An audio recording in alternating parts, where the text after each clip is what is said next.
Ugh, what is that frame of Elmer Fudd? Did the artists mess up? Actually, no. What you're looking at is one of animation's darkest secrets. And I'm going to reveal the truth to you, even though the secret society of animators is going to track me down and lock me up for it. It's called an animation smear. Have you ever seen something move too fast and get blurry on a video? Animators use that for stylistic purposes. You might recognize this technique from any time Sonic ever runs. But most of the time, animators use this to get from one drawing to another drawing in one frame. If you look closely, you can see animation smears in most of your favorite cartoons. The animation smears might be some of my favorite drawings. Let's break down this clip that uses a ton of animation smears in the very second frame. He's already animation smearing both the bottle and the hand of the guy drinking. And then we have another, actually, yo, what's happening looks crazy.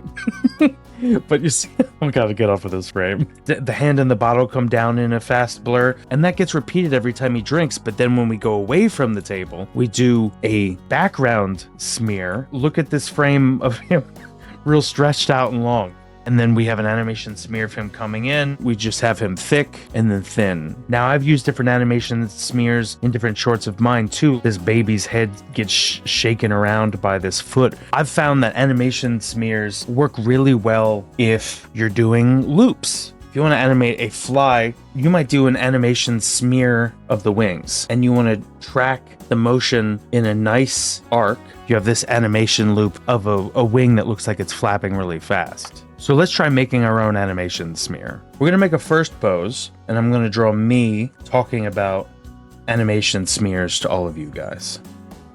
And then I'm gonna draw one of the Dark Animation Guild's enforcers jumping with a sack to put over my head.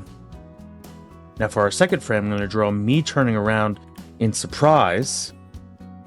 So now we're going to draw the smear. I'm going to draw guidelines for the main different parts that I want to move and the arcs that I want them to do. But let's make our guides a little bit lighter. We'll start with the sack first.